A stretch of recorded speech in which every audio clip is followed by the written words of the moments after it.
Hey everybody, what's up? It's Joel, aka The Daily Guru, and it's time for another edition of Something Old, Something New.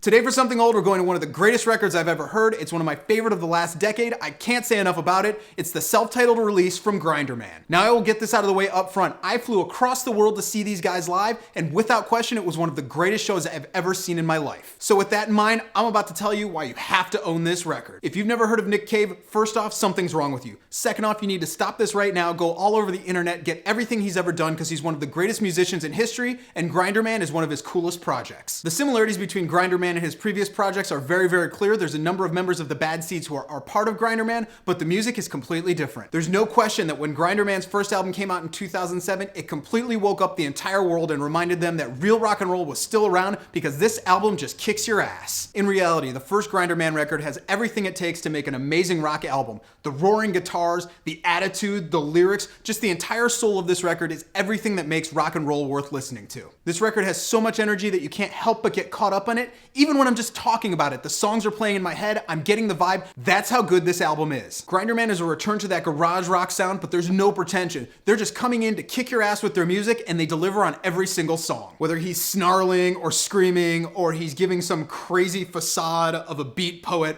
or any of the different personalities that Nick Cave brings to the vocals, it provides an amazing diversity, it makes every single song unique, and it makes for an overall fantastic album. Simply put, if you don't own Grinderman's first record, you have no idea what you're missing. This is one of the coolest and most refreshing albums to come out in years, so go out and do yourself a favor. Pick up a copy of the first Grinderman record, thank me later.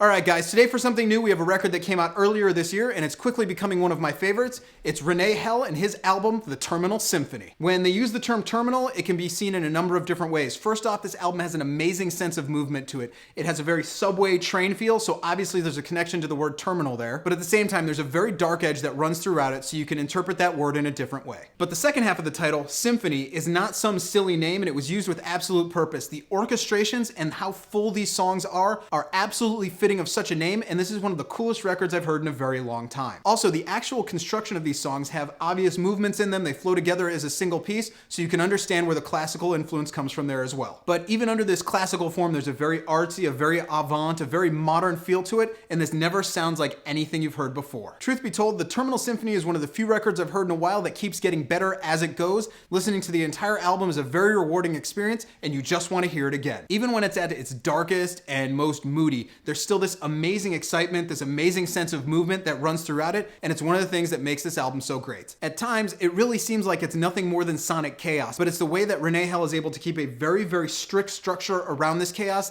that makes these songs so fantastic, and in turn makes it a completely captivating musical experience. There's no question that this is computer-generated music at its absolute best. There's nothing else like it on the market, and for that fact alone, on the buy it or borrow it, there's no question that Rene Hell's Terminal Symphony is a buy it. So that's what I got for you guys today. I hope you dug it. If you did, go ahead and click subscribe, or you can go ahead and like it or leave a comment. You can do all three if you really want, but you can only subscribe once, right? Go ahead and email me at thedailyguru.com. I'd love to hear your comments and stuff like that. And read my blog every single day where I'm writing about the greatest songs ever written at thedailyguru.net. And if you want to follow me, if you want to like me on Facebook, you can do that at Twitter and Facebook.com/thedailyguru. And we'll see you guys again next week.